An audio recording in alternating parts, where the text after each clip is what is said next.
You're listening to the Patriot Nation podcast.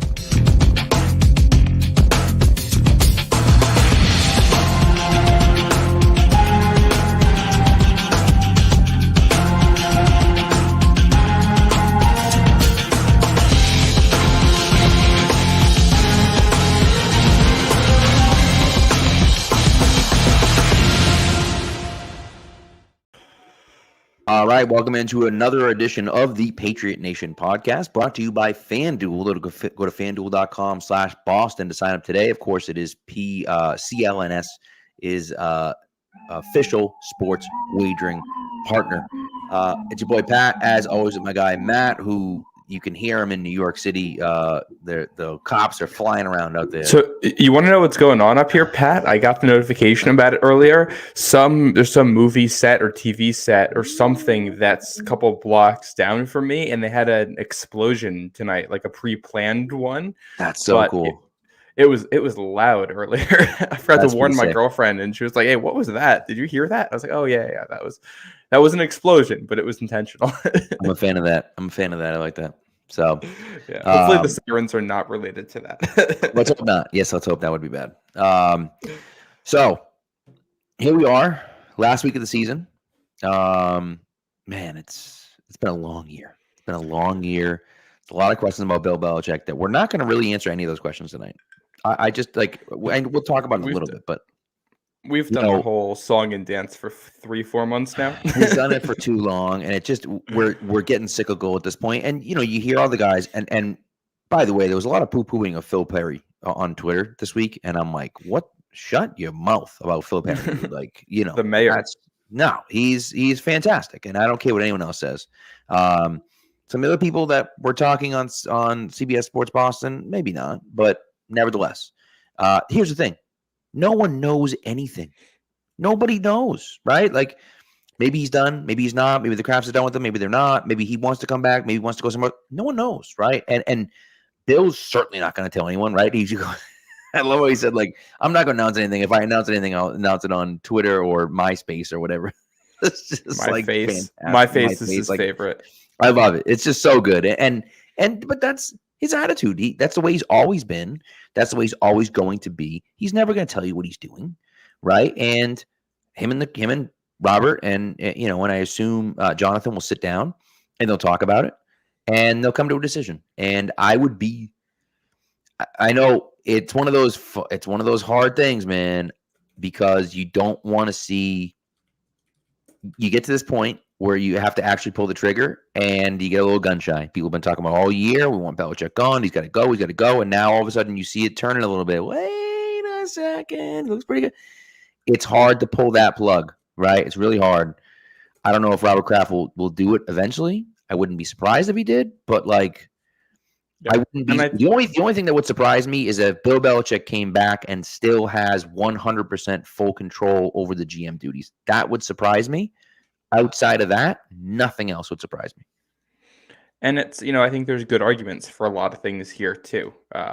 So, we're probably we may not know the full picture, but we're going to have an idea a week from now, less than a week from now. We're coming right up on it. So speculation at this point, I feel like, is kind of useless. We're so close to finding out that just wait 5 days Black Monday, right? Yeah. And what I will say is the weather forecast for Sunday is calling for snow. They're playing the Jets at home. And if this is Bill's last game as head coach of the New England Patriots, I don't think there's a better way to go out than by beating the Jets at home in the snow. Like that. That'd be nice if that's how it ends up going out. That's as nice a way to put a bow on it, I think, as you can get in a season that's gone this poorly. 100%. And you might drop from 3 to 5 if that's the case. So be it. Yeah. It's 3 to 5. It's not the end of the world. Or 4. Theoretically, you can get 2, but I don't know. I think that 2 is difficult. You know what I mean? Yeah, we can get into the tiebreakers, but I think with where we are and the way the draft is, I'm just going to root for the Pats and let the chips fall where they may at this point. It's one game for the Pats. There's a lot of moving pieces here, a lot of things up in the air. But Jared Grill asked, I think this is a good question. How soon do you guys think decisions will be made after the game? I think that if Bill is going to be fired, straight up fired, We will find out within the first 2 or 3 days. I don't think it'll take that long. Right. I also don't think that's what happens, because I think he has enough value left that they would trade him. I assume they'd be able to work out a deal like that. And if that's the case, I think we will probably know enough to know that he's gone and will be traded, but we might not have a destination. It might not be official yet. If he's going to be back, if there's silence, then that means, I feel like that means he's coming back. But also, I think the thing that makes this a little bit both more complicated in some ways, but also simpler for the team, is that I think they feel like they have the next guy in-house in Gerard Mayo, so they can take their time a little bit more. If their next hire is a guy inside the building, they don't have to fire Bill Belichick on Monday so that they can get into the head coaching search on Tuesday. They don't have to do that. So we'll see how it goes, but I think we'll get whispers and rumors, the direction quickly. Actual answers probably take a little bit of time. Yeah, I agree. I can't imagine him getting fired. I mean, that would be the one shocking thing to me. For them to just outright fire him, there's no way that a team, I don't care what team it is, wouldn't step in and say, we'll send you a 3rd round pick. We'll send you whatever the case may be. And I think the only way you're straight up firing him here is if the teams that he would want to go to are teams that are unwilling to trade for him. So, like, let's say the only teams that are willing to trade for him are Washington and Carolina, and he doesn't want to go to either of those spots with, you see what's going on in Carolina these days. I don't know who would want to go there. Correct. If he's like, I'm not going to coach either of those spots, and the only other team left is like the Chargers, and that's where he wants to go, or whatever it ends up being, then, maybe you see him being fired or let go from his contract. It'll be a mutual parting of ways. It'll be how it's phrased. I don't think there's a world where Black Monday comes and Kraft puts out a 2-sentence statement saying, "Thanks, Bill, you're gone." Like, that would be insane. Yeah, no way. Because he'd lose, he's all about the PR as well. And so, like, I feel like he might be in a situation where if he can't find a trading partner for Bill, that he might just say, screw it, I'm running with him again. You know what I mean? Like, I think he would rather keep him than fire him. If he can send him off to where he wants to go, wherever that might be, that's a different story. But I can't imagine him sticking around firing him. Yeah. And I think the only real credible reporting we've gotten on this was the Ian Rappaport stuff, where he was talking about how Kraft wants to make sure that this is handled with class no matter what happens. Right. And I think that's fully backs that up. But even like I still remember after the Pats-Titans game how it kind of felt like, all right, that was it for Brady. You could just kind of tell that was it based on the vibes and the way things were handled. And I think if Bill's going to be gone, it'll be kind of obvious on that front. Yeah, I agree. So we'll see. We'll see. And, and I think, and again, I understand we all want to lose for the number 2 pick, right? Number 1's been clinched by Chicago. We'd all love to get that number 2 pick. I don't blame you for feeling that way. And again, I think what's hard is that some people look at it and say, well, if you want the Patriots to lose, you're not a Patriots fan. And that's foolish. Like, these people that are rooting for the Patriots to lose are rooting for the Patriots to lose because they want a better draft pick. And that makes perfect sense. But again, you're talking about, I think it's unrealistic that they get to 2. It's possible, but they need a lot of things to go right for that to happen. I think Atlanta beating New Orleans is just, I don't think that's going to happen. Good, but I don't think it's going to happen. And then if that happens, you still need 2 other games to go to your way. If that doesn't happen, you need all 4 of the games. It's just like, it just seems unrealistic. Now, if some of the games had broken your way last week, I think you'd have a better chance at it. So you're talking about realistically dropping from 3 to 5. And that's probably 4. I went through, I was playing with it, and I feel like there's a decent chance they just kind of end up at 4. Well, the Chargers right now, so the Chargers have the same record as them, but a worse strength of schedule. I was playing around with the simulator earlier, and I put in what my predictions for the games would have been, and I had the Pats ending up at the 4th pick. Yeah, and so that's the thing, is that even if they win, they still might. So you're talking about winning the last game, theoretically, if it's Belichick's last game as a Patriot, winning the last game in a snow game against the Jets at home and dropping from pick 3 to 4. That's really not a big deal, right? Dropping from 3 to 4. Yeah, especially because if you were going to be at 3 regardless, getting one of those top 2 quarterbacks, you have to trade up for. And I think the team at 3 in this scenario might be Arizona that comes back ahead of you or something. I don't remember who it would be. But if that's who it is, I don't think they're taking a quarterback. They're probably just taking Marvin Harrison Jr. And like, it kind of stinks that you might not get the top receiver, but you know, there are at least 3 receivers in this class who I think would be the wide receiver 1 in almost any other class. So I agree. For as good as it's funny to say that I don't not worried about missing out on Marvin Harrison Jr., but I'm really not. That's how good these guys are. Well, that's what's crazy, right? I think we found Murph's burner, by the way. He said Joe Alt at 6'8". He's been banging the Joe Alt drum for quite a while. Yeah. Well, it's going to be the whole theme of the draft too. What this team needs: quarterback, wide receiver, left tackle. All 3 things, like the order of need, I think on those for the Patriots is QB, wide receiver, and left tackle. But the quality of the prospects where they pick might be tackle, wide receiver, QB, and it's just, how do you balance that? Well, that's the hard part. And the other thing you got to think about is this: the Bears have the number 1 pick. It sounds like the Bears are sticking with Justin Fields. Are they? Arizona, most likely, if you win, Arizona most likely is going to jump you. They get to 3, probably. If that's the case, Jonathan Gannon came out and said, we are sticking with Kyler Murray. Now, he probably will take Marvin Harrison Jr. or will want to take Marvin Harrison Jr. But that's another opportunity where you're talking about the number 1 and the number 3 pick. If you're at 4, the number 1 and the number 3 pick might be looking to move back. And the number 3 pick, if let's just say, hypothetically, let's just say that, whatever, both quarterbacks don't go 1-2. I think that's going to happen. I think the Commanders are going to take a quarterback at 2, most likely. And I think that whoever trades up with the Bears is going to take a quarterback number 1, unless the Bears stick there and take Marvin Harrison Jr. I don't know, right? But I still think the Bears stay and take a quarterback. Which they might. It sounds like they're sticking with Fields. But either way, let's just say that one of those quarterbacks is still on the board at 3. Arizona's not taking them. They know you want them, so you give them something to move up from 4 to 3. It's not the end of the world. They move back and draft the guy they're going to draft at 3 anyways, and pick up extra, draft capital and get him for cheaper than they would have gotten him at 3. So it's a no-brainer move for Arizona. They get the guy they want, and they pick up extra draft capital, and then you draft the guy that you want at 3. Now, again, that means that one of the top 2 teams aren't taking a quarterback, but we'll see what happens. The other option is Michael Penix Jr. is there. He's not going in the top 5. What if you? He might. By the time everything's done, he might. You're right about that.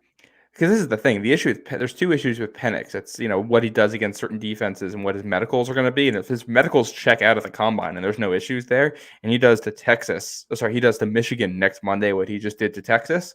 Yeah, he's not making it out of the top 15 of that draft. There's just no way. Which is true. Yeah, and so that makes it tough.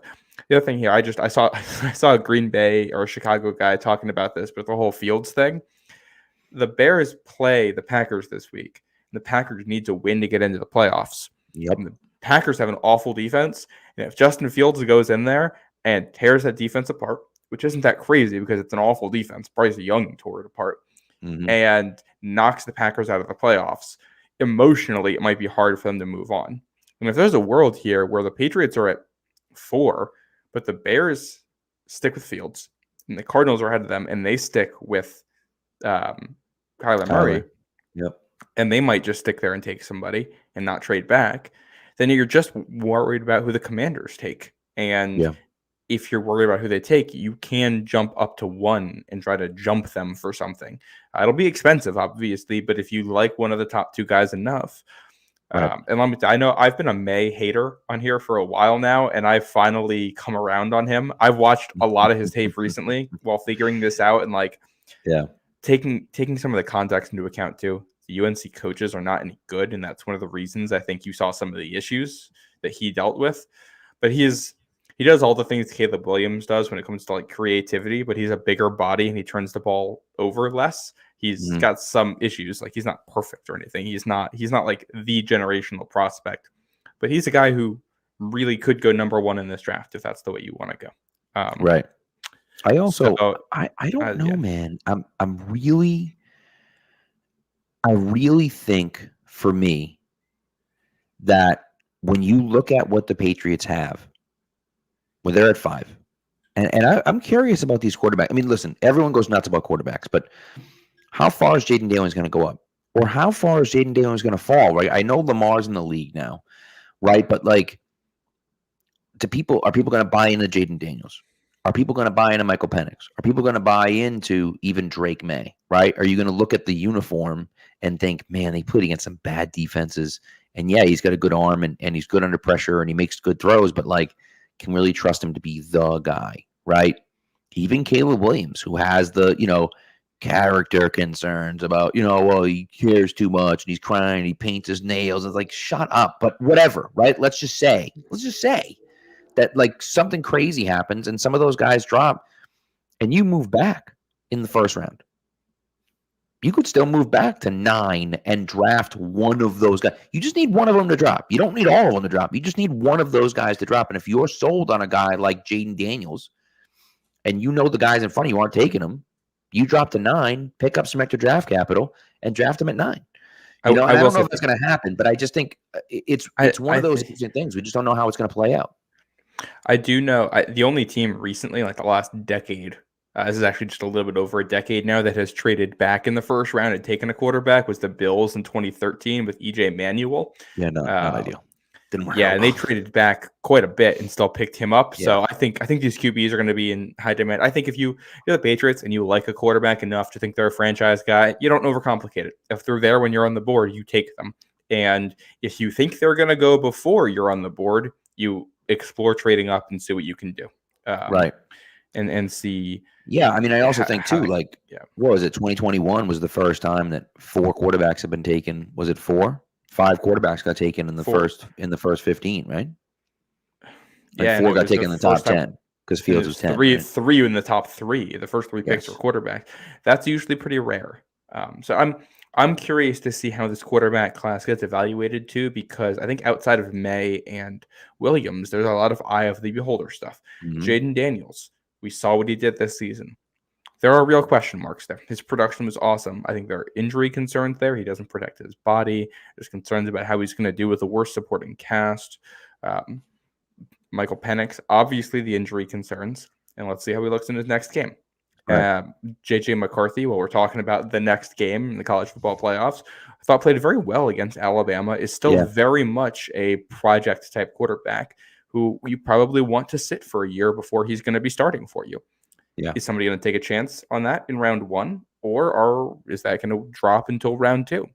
And Bo Nix enters this conversation. I don't think he's a round 1 guy, but all it takes is one team out there liking him enough to say, hey, we want to grab him at 31 or wherever it ends up being, because he's got some high level traits and he's accurate. He doesn't turn the ball over. He's good in the pocket, and he's a guy who's going to the Senior Bowl now, which I'm really curious to see how he looks in that environment with a very different offense.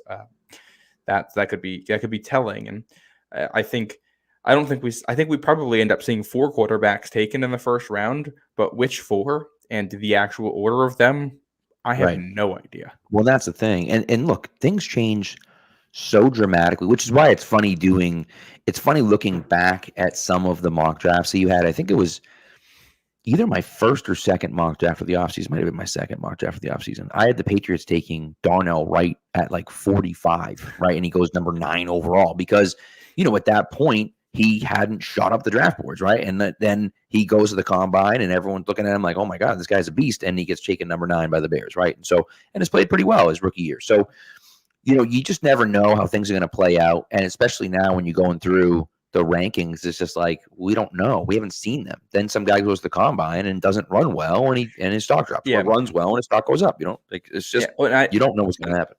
And I can pretty much guarantee at this point in the process that if there's a guy you like who's sitting there at pick 34 or whatever in your mock draft, so you're taking, He's probably not going to be there when the actual draft fair. comes around. Usually this is where the people start catching up on who those guys who are sneaking around are, and they end up going way higher than you think. Right. Well, I just did a mock draft. I want to talk about the mock draft in a minute, but the mock draft I did, I took Jatavian Sanders at 68, the tight end from Texas. There's no chance he's going to be available at 68. I mean, Luke Schoonmaker just got taken at like 45. There's no way. Well, he's the type of guy too. He's either going in like the 30s or 40s, or he's going to drop into like the 80s or 90s, and it's all going to be dependent on what his testing is, because he's like a little bit of a unique player out there. Yeah. But yeah, just as a general statement for your mock drafts, and this is a lesson I've learned the hard way time and time again. If you're counting on somebody being there at a spot and you think he's a steal at that spot, he's probably not going to end up being there. And the draft evaluators are probably smarter than whatever the board is on the mock draft machine you're using. Yeah, exactly. So, and Danny Stanford says that saw someone do the probability of which pick will have if they win. 54% chance for pick number 4, 30% chance for pick number 3, and then 10% chance for pick number 5. So I'm not sure what happened to the other 6% there, but it's around there somewhere, I'm sure. But maybe that's 6%. Pick 7, I think they can technically still get.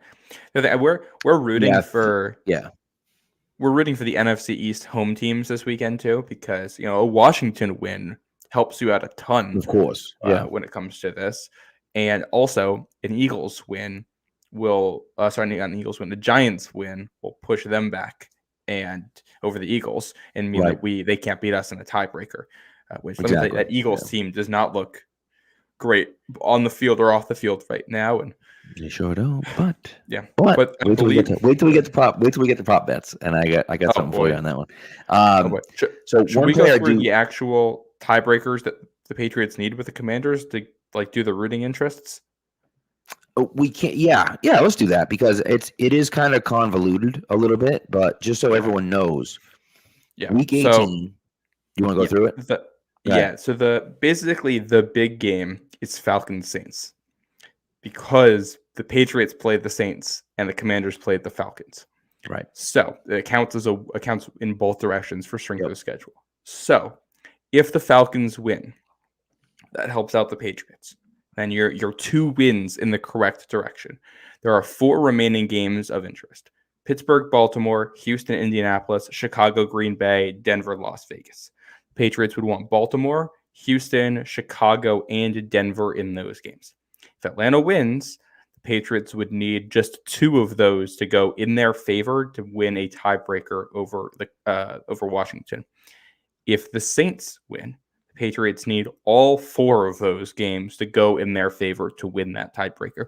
That's what it's going to come down to, and it's not crazy. It's just, you look at it. I think Houston beating Indy, I like the odds of that one. Yep. Baltimore beating Pittsburgh, even with backups, I feel like I like the odds of that one happening. Bears Green Bay on the road is tough. Denver at Vegas. Those teams aren't playing for anything. Who knows what's going to happen? I have no idea what's going to happen in that game. And I like the odds of 2 or 3 of those going in New England's favor. I don't like the odds of all 4. So we're really, if you want the number 2 pick, pulling for Atlanta. And in some ways, the best case scenario here is the Patriots win and the Commanders win, and you get the tiebreakers in your favor, and you can win this game and still get the number 2 overall pick. Of course. I mean, obviously that's the case, but then in that case, you're going to need Arizona to win too, to get the number 2 pick, right? Because Arizona has the same record as you right now. Is that where it would be? Because their strength of schedule is so high that there's no way that they can win a tiebreaker or anything like that, but they have the same record as you. So you need Arizona to win. Look, even if we end up at 3, wherever we end up, the fact is that it's going to be a really interesting look. Now, the Eagles losing to the Giants would be insane. I don't know if that's going to happen. It'd be crazy. Could, but that'd be wild to me. Chicago thing, I don't put that outside the realm of possibility for Chicago to win. That'd be a lot of fun. I don't know. I'd be the issue is it's in Green Bay. That's the only reason why you get. No, you're not wrong. I think that would be a lot of fun. And the other ones, you're right. Like, I can easily see Houston winning. Right? I can easily see Denver winning, because why not? right? Like, Yeah. who knows? I think they're both the better teams. Baby. So you never know. You know what I mean? I think those are both the better teams in those matchups. It's just, Denver, Right. Vegas kind of feels like a coin flip because neither team's playing for anything, and Baltimore's way better than Pittsburgh, but they're not playing for anything, and Pittsburgh is. So that feels kind of like a coin flip about how it's actually going to go. And Right. So the only thing about the Denver Vegas game that scares me, if I'm rooting for Denver, is that Antonio Pierce is their interim head coach. They like him a lot. The guys like him. The guys want him to stick around. And Mark Davis is kind of like, oh yeah, things are, he hasn't really said anything, right? But things are going good and this and that. They want to win that game for him. Because if you lose that game, now again, it's not the end of the world. It's not like you're going to get fired because you lose a game. But if you win that game, you have an opportunity to win that game and say to the owner, hey, look, I don't care it doesn't matter what the record is. I understand Denver's playing a backup quarterback. We're at home. We're winning the last game of the season, and we want the coach back, right? And so to me, there's a lot of motivation from Vegas where there's almost no motivation from Denver because they're looking at it like, dude, screw you, man. Like, you benched. Now they won last week because they played a terrible team, but like, you win. Who knows? You know what I mean? Yeah. So, But the other thing here is that the Patriots. You're asking 4 road teams to win here, or 3 of 4 road teams. right. All of the 5 games that matter to the Patriots, they want the road team in 4 of them. The only one they don't want the road team in is Baltimore, Pittsburgh. So, I think we should start to get comfortable with the idea that if we want a top 2 QB, it's probably going to have to come by trading up in the draft. I would think so. Yeah, I would think so. Unless we get really lucky, that's I think where we are at this point. Yeah. That's the other thing is that I like some of the depth in this draft. Like I was impressed by both winning quarterbacks in the college football playoff. I have been a little bit of a doubter on Michael Penix, only because I worry about how high his ceiling is. But I think we saw him look excellent, and he's going to get to play a Michigan defense here that is very complex and is probably one of the closest things to an NFL defense that exists at the college level schematically. And, his anticipation is probably his biggest on-field weakness. We're going to find out about it this week with a team that will confuse the heck out of him.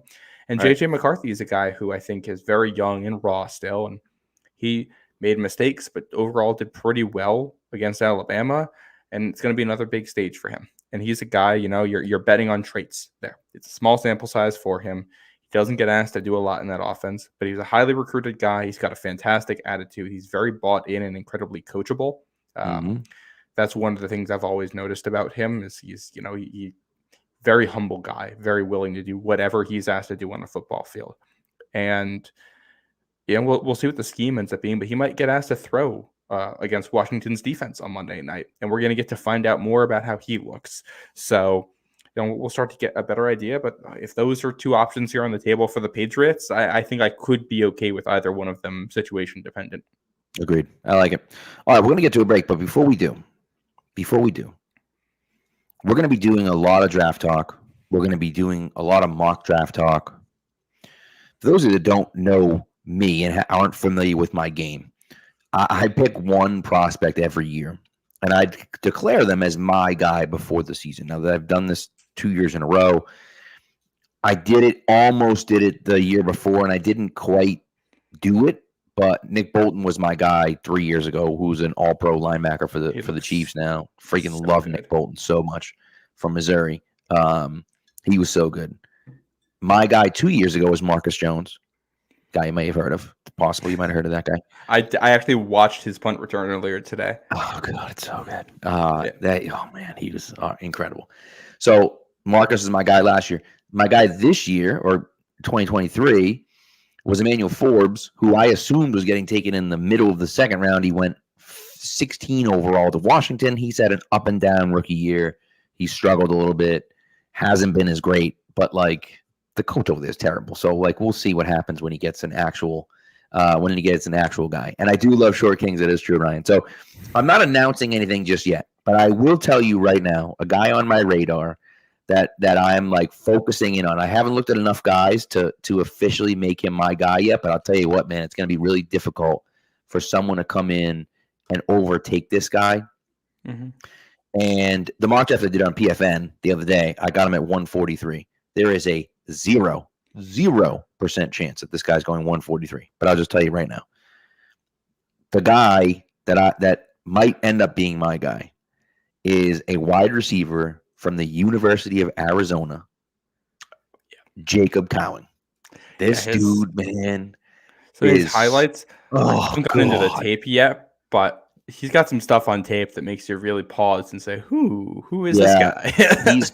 he's got incredible speed, but the route running ability, like you don't see, and he's a guy that was at UTEP and transferred to Arizona this year. He only played 1 year in Arizona. And by the way, he's a captain in Arizona this year. Or maybe he played 2 years at Arizona. Has he played 2 at Arizona? I don't remember. I can't. No, he's played 2 years at Arizona. Sorry. So, but he was the offensive MVP of the Alamo Bowl last year, the 2023. Or maybe it was this year, 2023 Alamo Bowl. Yeah, it was this year, the Alamo Bowl. He was incredible and put on a show against Oklahoma. Now, again, how many guys opted out of Oklahoma? I didn't watch the game, to be honest with you, but just watching the highlights of this guy, he's got speed. He's an actual route runner. Like, Tyquan Thornton's got a ton of speed. That's great. He's not don't get me wrong. Jacob Cowing's not Tyquan Thornton speed-wise, but he's fast, but he's like an actual route runner, like a polished route runner. And that's the kind of guy that you want. So, anyways, he's not 100% my guy. I'm not well-versed enough yet. I haven't gone deep enough because I got to get deep into the draft guys before I do that. But you could. But I'm closing in on him being my guy because he's a lot of fun to watch, man. Yeah. No, I like him. I have another wide receiver name I'm going to throw out that I think might fall in the same category that you'll have to watch. But I did see Danny Stanford in the chat here at the Blake Corum love, the Michigan running back. Yep. I love him. I don't know if he ends. I put it this way: if you're looking for a Zeke replacement on this team, Blake Corum is probably your guy. He does not. He just doesn't. He's really been run into the ground at Michigan, and I don't know how much juice he has left, but he's rock solid as a runner. Hard to bring down. Superb vision. Really quick. He makes decisions quickly, and his body allows him to actually follow through on making those decisions and getting to the spots he gets to. And he's a really, really dependable player. The name I was going to mention is a wide receiver from Virginia. Spent 4 years at Northwestern, transferred to Virginia, Malik Washington. He never put up more than 700 yards in 4 years at Northwestern. Comes to Virginia, 1,400 receiving yards. It's like 5'9", 190 pounds, small guy, but it's almost all after the catch. He's just a really good run after the catch type guy. And, he's a day 3 type wide receiver prospect. But those are the type of guys where if you hit on somebody like that, he's your rotational receiver for you, but a gadget guy and a guy who can help you out in a bunch of ways and just helps you win. He's a complimentary piece for you, but I think he can be a really, really good complimentary piece. Yeah, exactly. Yep, that's a great point. By the way, just so we're clear on the my guy, I know you know Matt, but people listening in the chat that don't know, I'm trying to pick a day 2 guy. Is what I'm looking for, right? Is a guy that's being drafted in the 2nd or 3rd round, maybe even the 4th round, that is going to surprise people and play better than they think, right? And so that's what I'm looking for. That's why I was really surprised. As a matter of fact, it's funny. I almost made Darnell Wright my guy last year, and I was like, and he's going to sneak into the 1st round, so I didn't take him, and I took Forbes instead, and he went 7 picks later. So but that's the way it goes sometimes. But dude. It's so funny because you look at this PFN mock draft and you mentioned Blake Corum.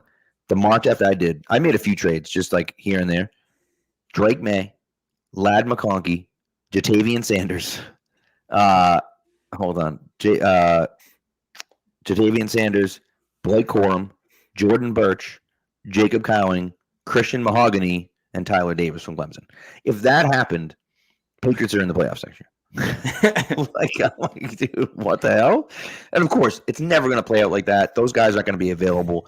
Like Blake Corum, 112, I can see for Blake Corum, but Jacob Cowing's not going to be there at 143. Christian Mahogany probably is going to go a lot earlier than 164, right? And Tyler Davis is a guy that, I mean, again, D-tackle, like who knows where they're going to end up, but like those are good players that play the interior of the offensive and defensive line that are just down the list because they're interior offensive and defensive line players, and it's early in the offseason. So, but yeah. I'm also, I think we're going to learn a little bit about this draft when we hit free agency too, because how teams operate in free agency tells us how they view depth at certain positions and how aggressively they want to pursue stuff. And, the Patriots team we see right now is not going to be the one going into the draft. They will have figured out their coach and GM situation and signed people in free agency. And talking about the quarterback situation right now, if they go out and sign Kirk Cousins on day one of free agency, then we're going to go into the draft with a totally different feeling than we have right now. And I'll tell you what, like if we think this team can win on a short window with the defense and Kirk Cousins, you sign a Kirk Cousins, go draft a tackle at the top of the draft, and, take receivers in rounds 2, 3, and 4, and see what happens.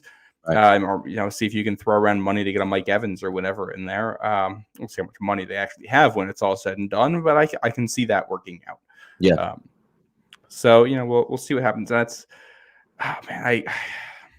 it's who they pick at the top is going to be so stressful here because you just don't want to get it wrong. There's so much pressure to not mess it up because there's so much talent there. That's the key. And honestly, you look at it and just think, look at all the mistakes that teams have made and the bad teams, the teams that were bad forever, the Browns and the Jets and the Jaguars and what happens? The reason why is because those guys messed up those early draft picks, right? You can't miss on those early draft picks, the Redskins and now the Commanders, right? But like they kept missing over and over and over and over and over again, and that just can't happen, right? And so it's just kind of like, even like who was the RG3J? Was that LA got like 1 million picks and they were like drafted all offensive linemen, and it was like fine, like they were good, but like they didn't hit on like 3/4 of those picks, and it was just like, well, what the hell, Yeah. And you gotta, if you're gonna, I don't mind being aggressive in the draft or trading back in the draft. You just gotta get the evaluations right to go with it. Right. And honestly, it doesn't matter. It doesn't matter where you're drafting, right? If you draft the wrong guy, it makes no difference. You can draft the wrong guy at 1, or you can draft the wrong guy at 25. It makes no difference. But if you draft the right guy, it doesn't matter where you draft him from, right? Now, obviously, the higher your pick is, the better chance you have of getting it right because you can draft the guy that you want. But that doesn't necessarily guarantee you're going to get it right either. So it's just about doing the evaluation and hitting it. No, we talked about getting the guy right at the top of the draft too. I texted you this earlier this week because I was looking through past Pat's first rounders. Yeah. There's only one Patriots first round pick in the last decade who has made it through his first 2 seasons without getting hurt. And that was Malcolm Brown.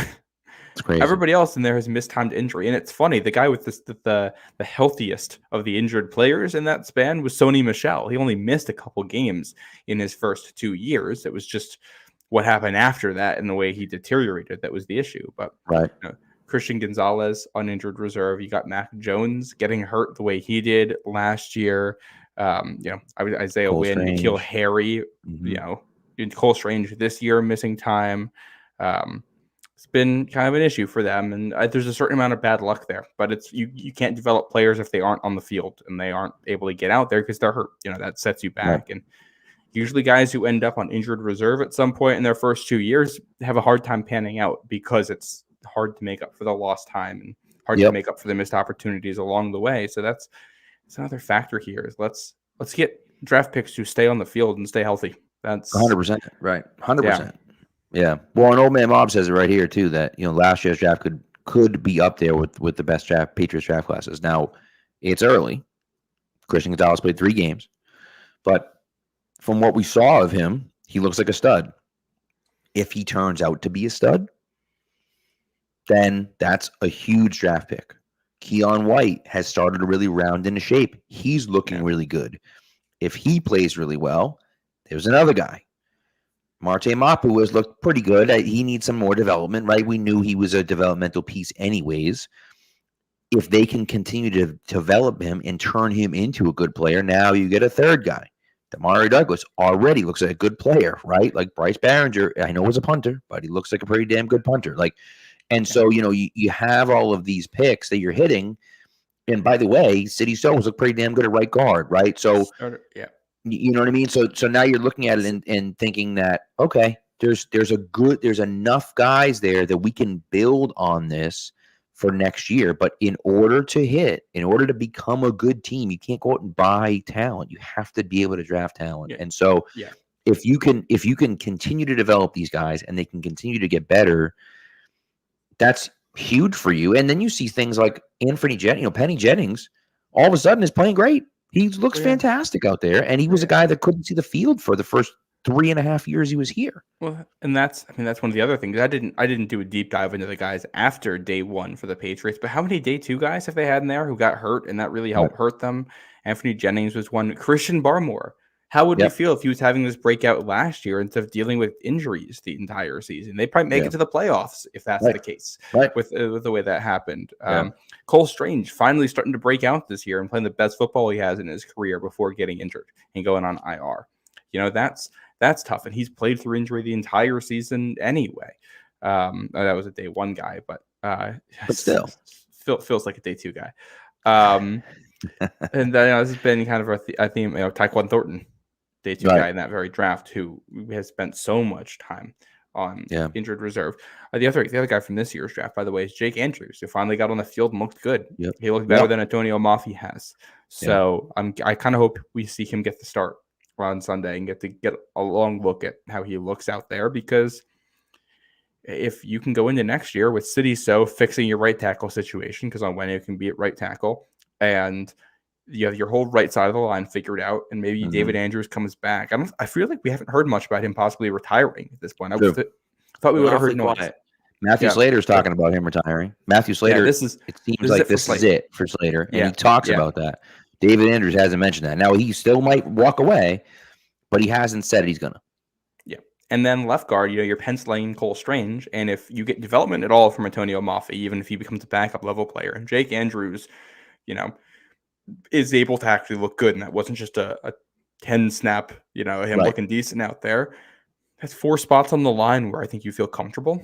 Yeah. And then, all right, now you're just looking for a 1 spot. Still finding a left tackle is much easier said than done, but you could try to make something work. You can try to work a trade in there somewhere, especially if you feel like you get the QB this year, you find a way to get a QB, then using the rest of your assets on the team gets a lot easier because there's no uncertainty about how you're spending stuff going forward. And you can make a big trade to go get a tackle. That's what the Texans had done previously to go get Tunsil, and that has helped them out big time by having that piece.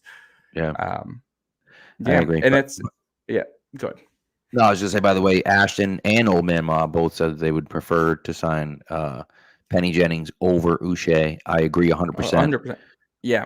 I've been on the Penny, and it's funny because I was going back and forth with Brian Hines from Pat's Pulpit, and we were talking about it, and he was saying, he asked him if he minded Penny Jennings, and he said, well, he just never really caught on. D-Mac called me that, but that was it.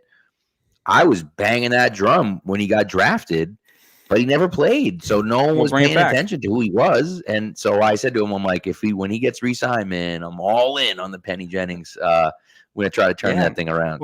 Well, the thing that could make your Josh Uche situation a little bit simpler here, too, is Mac Wilson breaking out as a pass rusher for you here.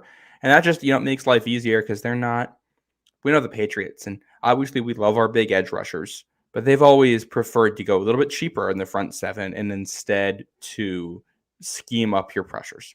And in theory, you have a secondary right now, which, especially if you're bringing guys back, you should be able to be fine on the back end, and you're going to be pretty good back there. And that means you can dial up all kinds of different blitzes.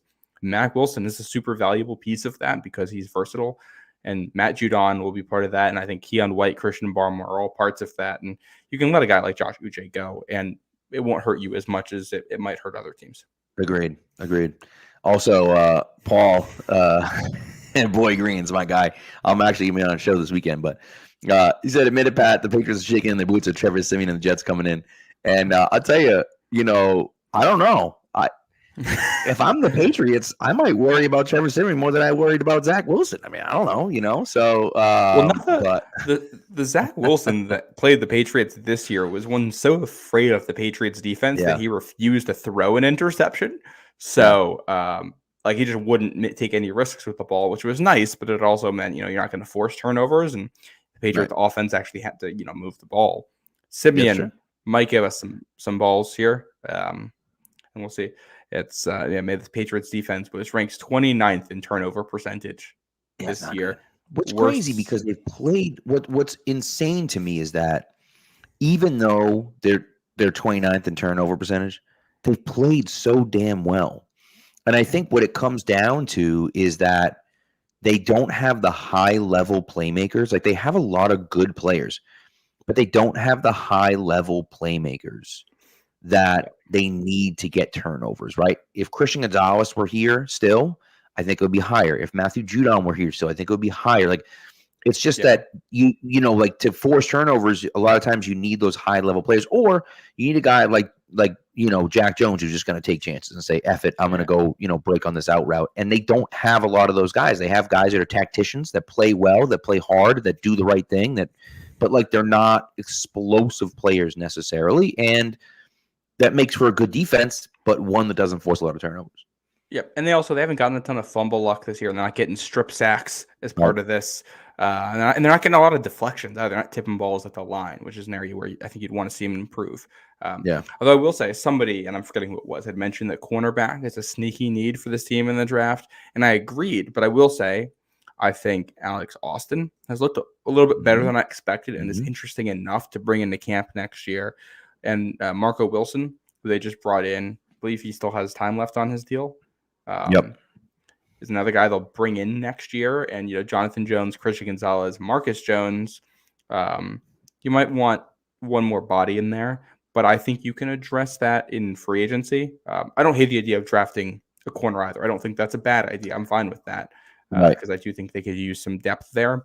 But I also think you can go out and spend $5 million and sign a veteran corner who can help. Oh, and I forgot Miles Bryant in there too. Yes, and look what Rasul Douglas did in Buffalo. Like you don't need a number one corner necessarily. You just need a guy that can play well. So, Old Man Mob asked one question. We got to take a break here, but Old Man Mob asked one question: what happens if the Pats versus Jets ends in a tie? In that situation, assuming that the Commanders and the Cardinals both lose, the Patriots end up as the 4 because you end up with a better record than both of those teams, but a worse record than I think it's the Chargers that are in the 6th spot. And if the Commanders won and the Patriots tied, you'd still be ahead of the Commanders because you'd have a worse record. Yes. Yep. So it just depends on what happens. Unless there are multiple ties here in Week 18, a tie basically just means you're avoiding tiebreakers and slotting in between teams somewhere. Exactly. So, all right, let's take a break. When we come back, I think we'll just kind of do our final segments. We've talked a lot about drafts, kind of where it's going. Maybe we could talk a little bit about the Patriots-Jets. I don't know if there's any matchups you really want to talk about. Let's talk about that for a second. What we're looking forward to in it, and can we do a little college football playoff talk? I got my Michigan hat on. Yes, let's do that. Yeah, okay. All right, Michigan guy. We can do that. All right, there we go. Score early this NFL season with FanDuel, America's #1 sportsbook. Right now, new customers get $150 in bonus bets with any winning $5 money line bet. That's $150 if your team wins. If you've been thinking about joining FanDuel, there's no better time to get in on the action. The app is so easy to use. There's a wide range of betting options, including spreads, player props, over-unders, and more. So visit FanDuel.com/Boston and kick off the NFL season. FanDuel, official partner of the NFL.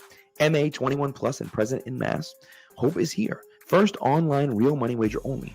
$5 pre-game money line wager required. First online real money wager only. $10 first deposit required. Bonus issued as non-withdrawable bonus bets that expire 7 days after receipt. See terms at sportsbook.fanduel.com. GamblingHelpLineMA.org or call 1-800-327-5050 for 24/7 support. Play it smart from the start. GameSenseMA.com or call 1-800-GAM-1234. All right, so someone mentioned about the Cowboys. No chance that the Cowboys are going to lose this weekend to Washington, and they shouldn't. But what I find really fascinating is that there is a chance. It's an outside chance, but there's a chance that the Cardinals could finish with 4 wins, and all 4 wins could be against playoff teams. The Falcons haven't officially been eliminated yet, but they're flirting with it because they need to win and they need the Panthers to win. I know, but yeah, you never know. You never know. So, but the Cardinals beat the Cowboys, which is insane. They almost beat the Ravens. Yeah, almost by 7 of the Ravens, right? They beat the Falcons. They beat the Steelers in Pittsburgh, right? The week before the Patriots beat them, and then they beat the Eagles this week. So that would be 4. Now, even if it's not 4, that's still, is like possibly 3 playoff teams. Of course, there's some things that have to happen for Pittsburgh to get in too, but nevertheless, even still, you're talking about 2 really good NFC East teams that they beat. So, with 4 total wins, which is kind of crazy. Also, MA Football Guy posted this, and I thought that this was really, really interesting. He said he found it from the Pats Chat Sports. Draft Marvin Harrison Jr., go tackle late in the first. So I assume that means trade up to late in the first, and then trade a second for Justin Fields. So I don't know how you're getting that second if you're drafting a tackle late in the first. But even if it's a third for Justin Fields, it's an interesting thought. I don't know what the Bears are going to do with Justin Fields. If I were the Bears, I'd move on from Justin Fields, but I'd be okay with that as a complimentary thing. I was kind of big on Quinn Ewers. I'm like, Quinn Ewers is that guy you can take in the 3rd round. And after watching him against Washington, I was like, yikes, that doesn't look great. He has some nice plays, but not great. Yeah, no, and he would be a developmental guy. He's in like the Bailey Zappi, Jarrett Stidham camp of quarterbacks of guys who are going to go late day 2, early day 3, who are your hope. If they're a backup level guy, you're happy with that. Yep. But yeah, I don't know how I feel about that, but I'm still a little low on Fields. Yeah, which is fine, and that's but it was just something interesting that I wanted to pull up. So if it was a 3rd for Fields, I'm in. A 2nd, I start to get, especially with where the Patriots are. It's a top 40 pick on Fields where you can get a high quality receiver. I'm right. sold. Yeah, I like it. All right, so college football playoff. We can talk about it a little bit. I know you're, as you can see if you're watching on YouTube or Twitter or wherever you're watching, you can see the Michigan hat, the maize and blue. Matt is a Michigan guy, so we know who Matt's rooting for. I still can't believe Alabama. What the hell? Michigan calls a timeout. Then Alabama calls a timeout. Then they come out with a QB draw on 4th and goal from the 3-yard line. What the hell are you doing? It looked like it was supposed to be some kind of a counter type play to stretch, and they had like the running back in motion to stretch the defense.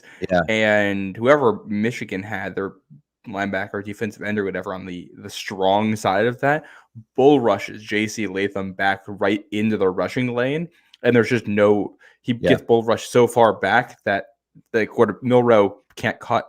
That's your ball game. I mean, Michigan. It's funny because that Alabama dominated Michigan when they were running the ball, but when it was passing situations where Michigan knew it was coming, their defensive line just ate Alabama's line. Oh, yeah. And that last play, really good execution, being able to blow that up. And talk about before that gets set up because on 2nd down, Michigan's defense gets a run stuff for like 5 yards into the backfield.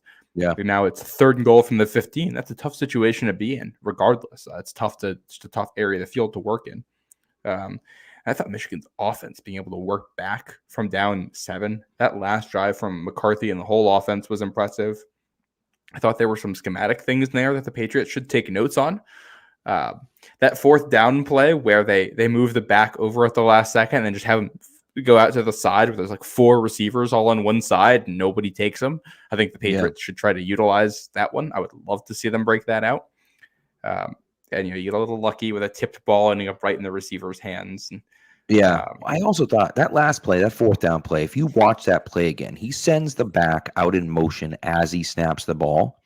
The backside linebacker went with him, not the front side linebacker, the backside linebacker. If he just turns and throws it to him, That guy's walking into the end zone. He's Yeah, walking into the end zone. and they said after the game it was just a draw, so the quarterback didn't technically have that option. I guess they Right. weren't ready for it, and I Yeah. think that was Michigan kind of betting that. Yeah, we think that's a decoy. We don't think you're actually doing that. Right. Because Right. Milroe was the only part of their Milroe running was the only part of the Alabama offense that looked good in that game. Yep. I'll tell you what. Bill O'Brien, maybe in that game at least, didn't look like he was wrong about Jalen Milroe. So Jalen Milroe has been very good this year. That was bad, Jalen Milroe. Throwing the ball at least. Yeah, a really good Michigan defense, and he got sacked 6 times. A lot of it was also really good pressure. So, True. Yeah, and then the special teams for Michigan was just giving me a heart attack Oh all night long. That fumble there, I was like, this is unbelievable. I've never seen a guy do that. The end of regulation, I was just, as a Michigan fan, we got the highlight reel with the Appalachian State game and the Michigan State game with the fumble on the punt, and I was like, just adding another one to it right here. Thankfully, we avoided that. Imagine that in the college football playoff. Oh my God. And that continued into the late game. Washington, Texas, we had like 3 or 4 muffed punts, I think, in that game. Yeah, that was awful. And Washington had control of that game. And then, I think they had, a false start on 4th down when they were going to punt with like 50 seconds left. And wasn't a false start. They one of their guys got hurt, right? Yeah, which is a weird rule, but that stops the clock in that scenario, which gives Texas 45 seconds instead of 15 seconds to go the length of the field. Which is huge. And then they had a bad punt. Well, not a bad punt, but they had a punt and then committed a penalty on the punt, which gave them the ball at the 30 instead of the 15. And it's just like those things, and they're college kids, and those things happen. But that's why it's interesting. That's why it's interesting. Yeah, so you get a little more chaos than you do at the NFL level because the guys aren't quite as good. And that's correct. Some of the things that we take for granted in the NFL, you can't in college. And that's right. That's very right. Only in college, you have the extra point still from the 2, and you are worried every time your kicker goes out there. Yep. But I'm really excited for the championship game. Obviously, being a Michigan fan, that's exciting. But from a prospect perspective, I think you got best or second best wide receiver core in college. Whether you want to go Washington or LSU is up to you as number 1 against one of the better secondaries and better designed secondaries in college. And I think we're going to learn a lot about the prospects on both sides of the ball. We're going to learn a lot about Michael Penix, Fountaino, the left tackle for Washington. He's going to get put under a lot of stress. I want to see how he handles that. Who, by the way, I forget who it was, the Senior Bowl guy, Nagy, had said earlier this week that he measured in with 34 3/4 inch arms. He was a guy who people talked about as a possible guard convert because of his height, but then you add in arms like that, and he's a tackle all the way. So that's a guy who, that's my pet guy who I like at the top of the second round, who I know is not actually going to be there. Yeah. And then, interesting for J.J. McCarthy and Roman Wilson. It's a good Washington pass defense, and I want to see how they are, if they even decide to go through the air, how well that works out for them. Because this is a worse pass defense than Alabama, I think, and a less complex one. And I think we'll learn a little bit about some of those guys too. I'm taking Michigan, obviously, as a Michigan fan. Obviously you're going to. But it is going to be, I think we're going to learn a lot. I think we're going to learn a lot about Michael Penix Jr. And he's a guy that everyone's got their eyes on right now. Michael Irvin was comparing to Michael Vick. I mean, it's getting a little crazy because he played so well. If he goes out there and dog walks Michigan, that's going to really open up some eyes. And now you're talking about he's going to be a top 5 pick, right? So we'll see. But I think it's going to be really interesting for me to kind of see which way it goes. But all right. Anyways, you want to get into our last things? We'll see. I'm not going to pick a team because I'm not going to go against you. I'll go with Michigan. Fine, I'll go with Michigan. Hell yeah! I want to see you happy. I want to see my friend happy. I don't really care. I am a fan of Michael Penix. I'd like to see Michael Penix do well, but at the same time, I know a lot of people that are rooting for Michigan, so I'm down with that too. I just want a good game. I want a good game. Do we want to talk about the Pats-Jets game real quick before we go into our last segment? Okay, fine, sure. I'm just wondering if there's anything that's I'm curious how things look. I'm rooting for a win. I'm curious. I think the big thing here is, Jets have a good defensive line, and the Patriots really couldn't block them in the first game, and they're banged up now, and I want to see how that looks. And I'm excited to watch Christian Barmore, wreck somebody's day one more time. I feel like I'm going to be surprised if this game gets to 40 points total or 30 points total. I would This agree. feels like it's got to be low And scoring. especially if it's snowing out. By the way, DJ Yeah. Daniel up in the chat here was the guy that made that original comment about the Marvin Harrison Jr. trade and whatnot. So there you go. I love Marvin Harrison Jr. Yeah, I mean, if the Patriots end up with him, I don't think anybody can complain. I agree. So look, I just think the Jets' offense is terrible. Breece Hall's had 2 really, really spectacular games in a row. Caught a ton of passes out of the backfield.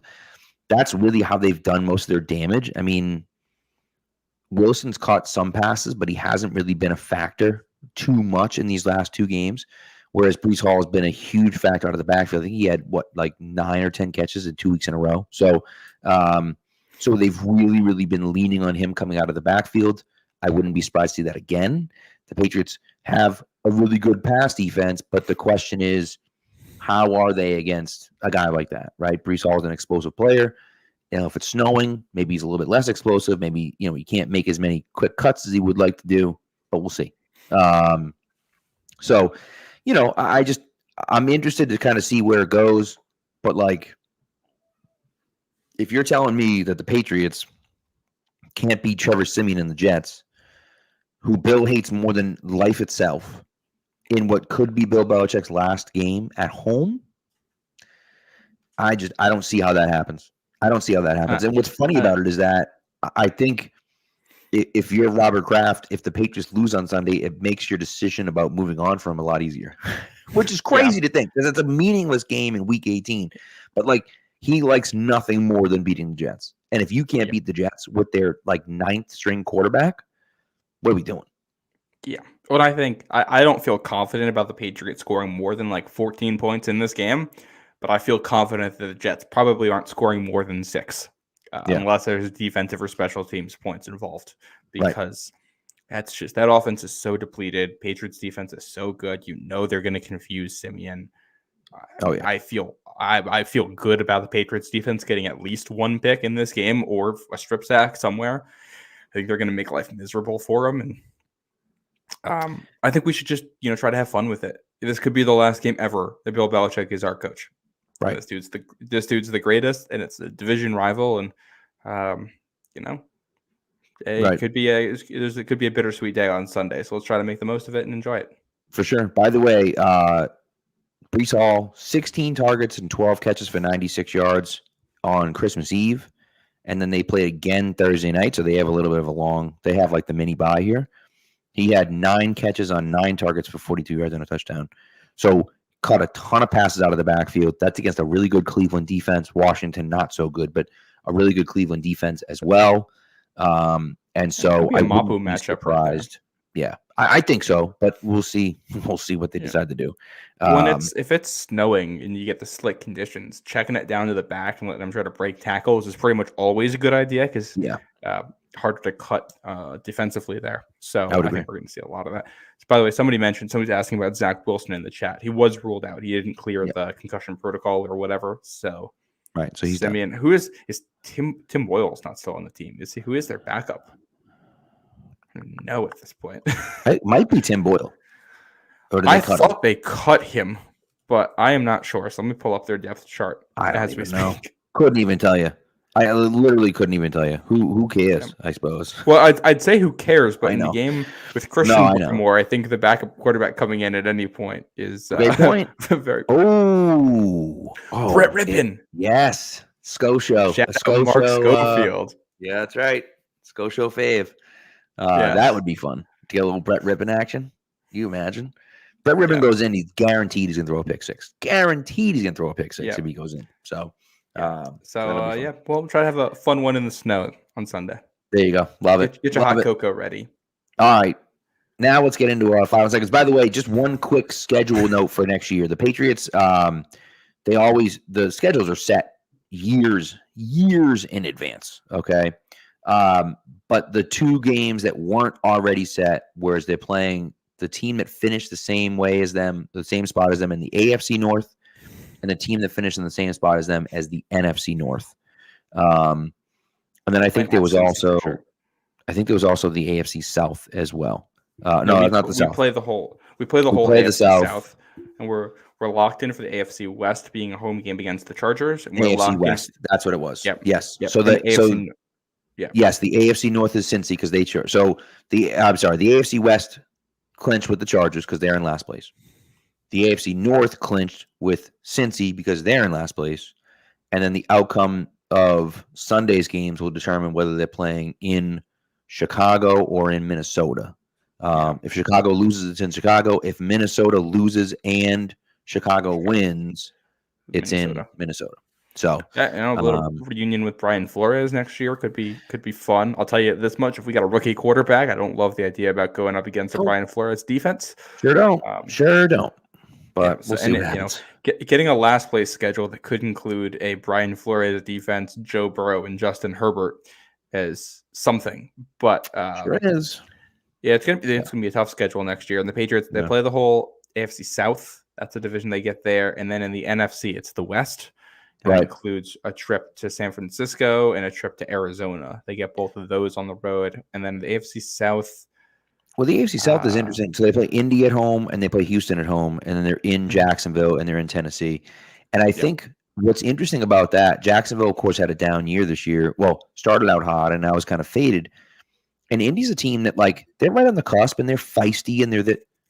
Don't forget now, they have Anthony Richardson on IR who hasn't played all year, right? And looked pretty damn good when he was in there originally. So that's a team that could be scary for other teams next year. So that's going to be interesting. And of course, Houston and whatnot. So could be tough. And so obviously, schedule usually looks easier once you get into the season and there's injuries and not everybody lives up to the hype and guys underperform. So the AFC South and the NFC West. So the fact that you're playing the Rams and the Seahawks and the Niners, the Cardinals or whatever, but still, Cardinals, they look like they're finishing the season strong too. Right? That might not be a gimme next year, especially on the road.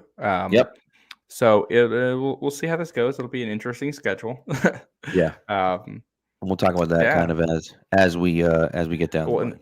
And the other thing too, depending on the extra game in the NFC, the other team to watch there is that the Jets are in third place.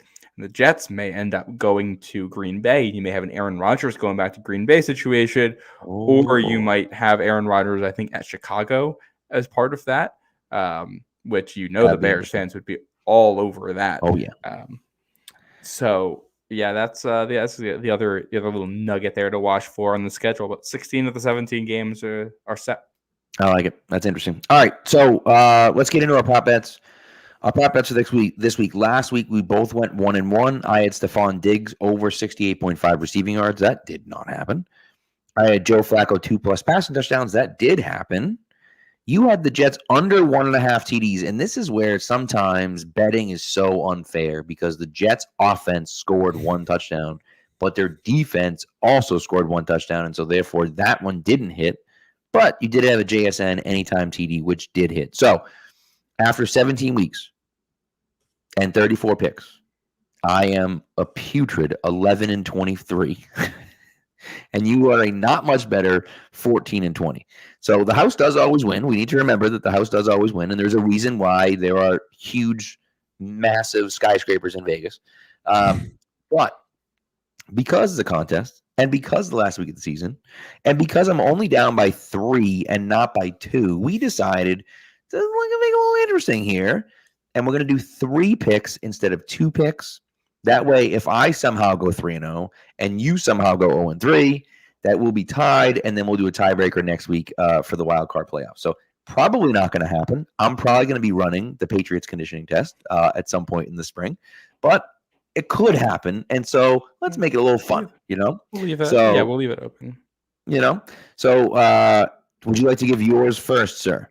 Yeah, and we don't have specific numbers for some of this yet, just because we don't know exactly who's playing in some of these games. But we're doing approximates, and if we got to shift the bets a little bit later, we will. So I'm gonna take a guess here. My first one is going to be the over on Sam Darnold touchdowns, which I think is going to be at 1.5. It could be with 0.5, but give it to me. I think we're going to see Sam Darnold have a decent game for the 49ers because he's playing so good. I'm doing another over on touchdowns. I don't have a number for this. I don't care what the number is for this one. Okay. I'm taking the over on Josh Allen touchdowns. It's a game with where a win get in on primetime for the division, we are getting peak chaotic Josh Allen. He's Over going to pull out 4.5? No, I'm just kidding. He's going to pull out the dumbest, most ridiculous things you've ever seen. And he might turn it over a whole bunch, but I think he's going to get in the end zone a bunch too. So I actually think if I had to guess, and I know that number's not out yet, if I had to guess, I'd say it's probably 3.5. Because you're talking about passing plus rushing. I'm going to guess 2.5. 2.5? All right, let's say 2.5. We'll see. We'll see where it lands. Let's say 2.5, and if it comes out at 3.5, we'll change it. If it doesn't, then we'll leave it at 2.5. You're probably right. And my final one, I do have a number for this one. Falcons Saints under 42.5 points. Oh, yeah. I mean, come on now. Yeah, I love that. Falcons Saints under 42.5. Okay, so now for my 3. It's funny because I almost took the over in the Falcons Saints game, which would have been hilarious because then we would have had opposite picks. I didn't, but I almost did, just because, like, why not? It's so dumb and makes no sense. And then I was like, oh, it could work. But that's not what I'm doing. I'm doing three, and they're weird ones. But I'm going Alec Pierce. Alec Pierce. From the Indianapolis Colts. I'm going over 28.5 receiving yards. Because here's the thing. Alec Pierce is not their number one receiver, but Alec Pierce is their, like, home run guy. It just takes one catch, and he's going to be over 28.5 receiving yards. He's done it a few times this year. I wouldn't be surprised to see him do it again. So Alec Pierce over 28.5 rushing yards. And then I had a similar thought to you with the Bills. I just think that the Bills have relied on the run a lot more than they have the pass, lately at least. And so I'm going James Cook over 68.5 rushing yards. I think 68.5 is pretty low, or low enough for him. And so I'm going with that.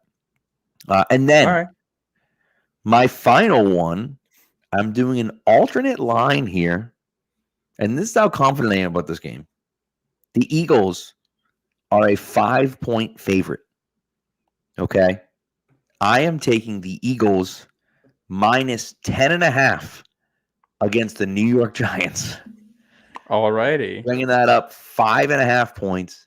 Going to be more than double digits.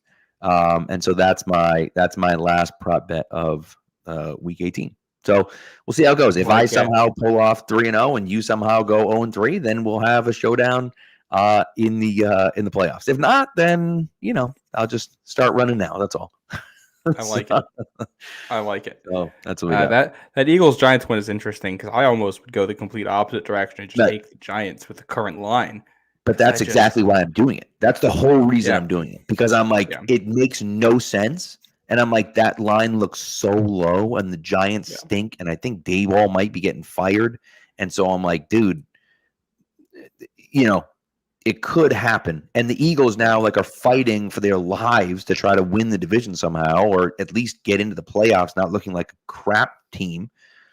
And so, I think that if this is the week to figure it out, it'd be a good time against what's not a very good team. Yeah, no, I'm in agreement there. So we'll see what happens this week. Is it trivia time? It is, in fact. Alrighty. Our trivia question last week was, let me pull up my notes here. Which Patriots running back grabbed 2 scores in a Week 17 win over the Bills in 2013? That was LeGarrette Blount. Matt Manito was the first on that one. That was when Blount came in and they ran over the Bills and the Colts in succession there to end the season and start the playoffs. He was electric in that stretch right there. We're also going for another end of the season type question on this one. Which Patriot scored his first career touchdown over the Jets in the final week of the 2020 season? Ooh, that's a good one. I like that one. I'm going to be curious if somebody is able to get this one. I like that one. I do. Yeah. And by first career touchdown, remember, he has to be the one that goes into the end zone. That's correct. Yes. That is quite correct, which is an important distinction when it comes to this guy. Thanks for coming on. We'll We'll see, Pat. You might not have it right then. Maybe I don't. Perhaps Yeah. I don't. We'll see if throw your answers in the chat, guys. We'll see if anybody can get that. While we're waiting on an answer for that one, I want to do a shout out real quick too, because I was Yes. watching it tonight. I don't know if you've seen the PWHL, the Professional Women's Hockey League that just I started. haven't. I did hear about it, obviously, but I haven't. I did see that there was some stuff going on media wise today, but I hadn't seen it. They the Boston team played their first game tonight with Bergeron there as kind of he was like an honorary captain or something for them, and he what do you call it? He like addressed the team before the game and announced who their captain for the season was going to be. Hillary Knight. She's awesome. Love it. They played tonight. They didn't win their first game. They lost 3-2, but I was checking it out earlier and it looked pretty good. I was having a really good time watching it. And there's a New York team, so when they come to New York, I might see if I can grab some tickets and go check out a game in person. But shout out to the ladies, some good hockey over there. Fantastic. It's good. That's what I want to see. I like it. Yeah. So don't forget now, TJ says Cam Newton. Not Cam Newton, because it's his first career touchdown. Not his last career touchdown. Would be Cam Newton's last career touchdown, perhaps, but not his first. It wasn't, because he scored that one for Carolina the next season with him screaming, "I'm back," into the camera. Good point. That's a great point. Yes. I forgot about that. Yes, but there was Cam throwing a football up into the empty fanless stadium in that one. All the cardboard cutouts. Yeah, so weird looking back on those. Yeah, it is strange, isn't it? So, all right. Anyways, here we go. Last segment of the podcast. And now for something we think you'll really like. This week in sports history. All right. So I have two. Do you have one or two? I have one. All right. Do it. All right. I'm pulling mine from the calendar that I got here, my page of day one. On this day, January 3rd, in 2005, owner Arte Moreno announced that the name of the Angels franchise will change from the Anaheim Angels to the Los Angeles Angels of Anaheim. There's a way to build marketing by letting people know that they're in the Los Angeles area. One of the dumbest branding decisions. It's something about the Anaheim stuff, because you got that and you got the Anaheim Ducks and the Mighty Ducks to Anaheim and them changing their name and branding. So stupid. Yeah, so dumb. Yeah, weird stuff going on out there. But yeah, that was on this day back in 2005. There you go. I got two of them. One of them's way back, and one of them is pretty far, but not quite as far. On January 3rd, 1920, it's a tough day. Boston Red Sox club owner Harry Frazee announced his agreement to sell slugger Babe Ruth to the New York Yankees for $125,000 and a cash and a $350,000 loan. Sorry, I mean that's what happened on January 3rd. Not to make no net. By the way, we did learn that on an earlier episode. It was not to make no net.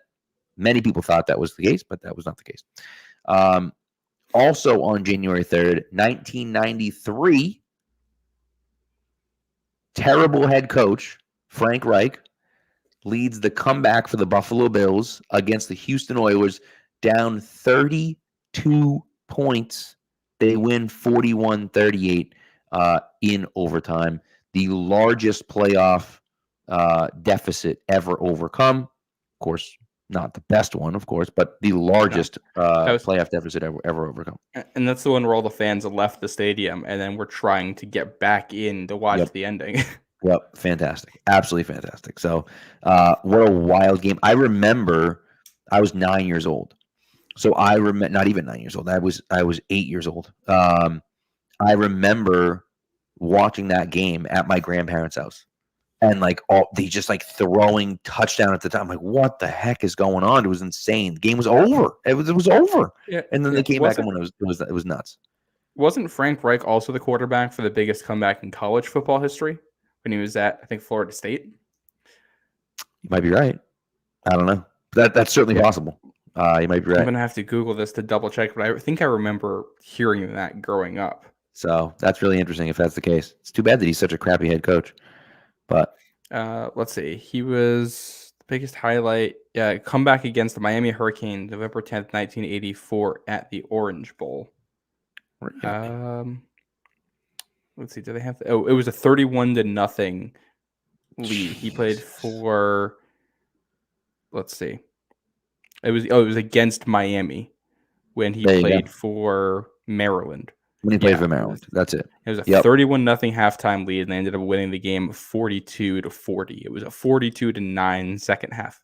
Jeez. It was then the biggest comeback in NCAA history. It's pretty crazy. Pretty crazy. Frank Reich knows a thing or two about coming back, at least as a player. See if he does as a coach. Hey, third time's the charm, right? I suppose you never know. I didn't think- never know. Although, I think he did. didn't he have? Wasn't he the coach, or was it Jeff Saturday was the coach for the Colts when they blew the massive lead last year? Was Saturday already the coach and he already been fired? I know Saturday, Matt Ryan was the quarterback. I remember that. That was late in the season. That was Saturday. Yeah. He was gone by then. When he's gotten fired twice here, but it's also a Colts organization that is still, figuring out what it's doing, and a Carolina organization that has David Tepper's a complete disaster. Complete disaster. I honestly kind of respect the statement he put out. It's basically like, his statement basically amounts to, I threw a drink in that person's face. They deserved it, and I'll take the fine. That's basically what he said. It's crazy. Which is kind of hilarious. But that dude, I feel bad for Carolina fans because I don't think it's going to get better down there. It is not. It is not. He's the new Dan Snyder. And it took 20 years for the NFL to get rid of Dan Snyder. So David Tepper's not going anywhere anytime soon. But, we'll see. So anyways, and that's someone tweeted out, like, could you imagine? I think it was Murph tweeted out, like, could you imagine you have Jerry Richardson as an owner who's like the worst owner, and you finally get rid of him and you replace him with someone worse? It's like, how is that even possible?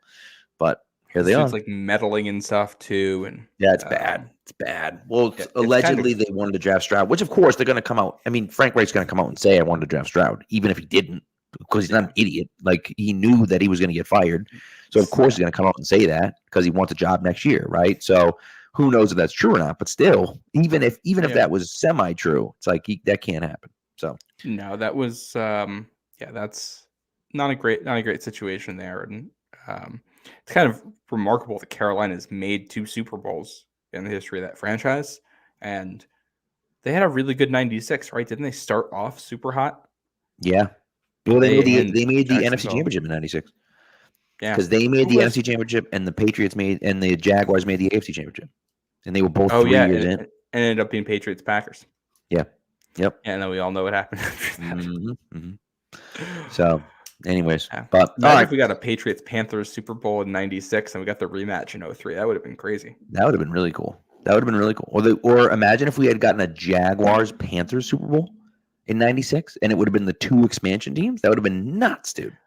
I still remember I had a book as a kid. I was like really little. It was like one of the small little picture books. It was like introducing you to the NFL, and it was like a quick history of the NFL with all the big things that had happened. Yeah. And I think the last chapter in it was talking about like the new era and how the Jaguars and Panthers had both been successful their first years and looked like ready to take on the NFL. It's crazy, man. Yeah. I don't even think it had the Texans in it. I think this is pre-Texans. The Patriots won their first Super Bowl before the Texans existed.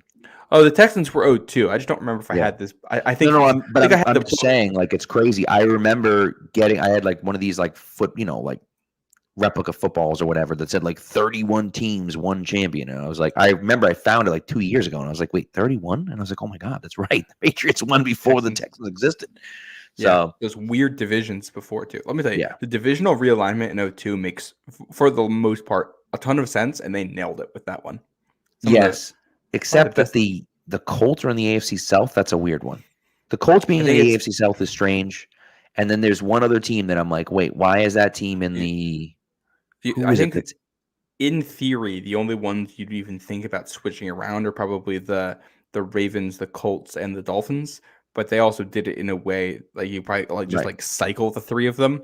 But I think they did it in a way to preserve some rivalries there with the Dolphins and the rest of the teams. Well, that's true. I mean, but it is interesting though in 02 when the Patriots and I guess they had thought about it before Manning and Brady were really a rivalry. But like, if you had looked at it and said, Manning, if it had happened 2 years later, then you probably would have kept Manning and Brady in the same division. The Colts would be in the division, and the Dolphins would be down south. You know what I mean? Yeah. So, I also wonder about a circumstance where the Colts end up in the AFC North, and the Ravens are the team that replaces them in the East, and the Dolphins go to the South. Go to the South. That would have been interesting too. Yeah. Yeah, and it's just, as much as it's also funny because those are like the three teams that kind of come up in that little cycle, and it's also the three teams that during the Brady era seemed to give the Patriots the most trouble. It was the three of those. The Colts didn't give them trouble, but they were always involved in something. And then the Colts give them trouble off the field, not on it. And then you got the Broncos as the only other one. Well, what's interesting is that they feel like the Ravens feel like an AFC North team. Like AFC North, like hard-nosed, hard-hitting, right? The Colts feel like an AFC South team that's like they're like a candy-ass team. Like they're like playing a dome and right. It's like, come on, that's the AFC South. And the Dolphins feel like an AFC East team where they, like got beat up by the Patriots for a million years and were like could never really get to that pinnacle. I mean, they got to the Super Bowl a few times and couldn't win it in the 80s, just like the Bills did in the 90s. And the Jets made it to the AFC Championship game. So it's like they feel like kind of that third extra AFC East team. So it's kind of funny how things worked out that way. It all makes sense. And it's, there's something about the AFC East too. That's all you get the crazy weather because you have the three teams up north and the team down south. And it's like, all right, everybody's got to deal with the weather in a different way in this division. Right. Sure. There's three times a year where Miami's going to come up north and they're probably going to have to worry about the cold, and three times where you're going to go down south and you're going to have to worry about, or one time for each of those three teams, you're going to have to worry about the heat and just got to deal with it. Exactly. Which, by the way, not looking forward to that for New England next year. You got to do Jacksonville and Miami on the road. And depending on when they play Tennessee, that could also be a tough one. When they play Arizona, that could be a hot one. San Fran usually, it depends. That stadium has had issues specifically with the sun and the angle of the sun before. So maybe, depending on what time of the year they play them. And one other note on next year's schedule before we wrap up, because I have to fit this in there somewhere. They're playing the Texans next year, and the Texans are getting new uniforms between now and next season. We're even announcing them at the draft. Yeah. There are apparently going to be 4 new uniforms, 2 helmets, or all we know is multiple helmets. And the way it has been described, it almost sounds like each uniform almost has its own color scheme. I don't really know what's going on with it. Apparently, they're reintroducing the baby blue in some way, and it also sounds like there's going to be a black uniform in there. And I don't really know what the plan is there, but I don't really have faith in them doing a good job with it. So no, Nike has screwed up all of them. Whatever. Except for I like the Patriots as long as they wear the right pants. Wear the gray pants and you're good. But they don't. That's the problem. So that's a Patriots decision though. They have them. They just choose. You're right. That's a good thing. I think it's a Kraft thing because he started shoehorning in the all blue with the old uniform set in 02 as well. Sure. That's true. And then they wore it once, and they were like, "I'm never wearing." Bill was like, "I'm never wearing it again." You're right. The Packers and the Broncos in 02 got killed at home in both of those games. We never saw that again. It's a good point. Old man Mob, let's hope that the Patriots do exactly what the Texans do and win the draft. That'd be really nice. So I'm not interested in win the draft. That's the plan. Thank you, Old man Mob. We love it. Maybe win this weekend and then win the draft. Love it. Amen to that one. So all right, we'll end on that. Thank you. We'll be back Sunday again. We'll do halftime of Sunday Night Football because it's a home game again. That's gonna be a lot of fun. It's gonna be a lot of fun game. We'll be sitting here talking about who's gonna win the AFC East while the game's going on. So anyways, thanks for tuning in, guys. We appreciate it, and we will talk to you on Sunday night.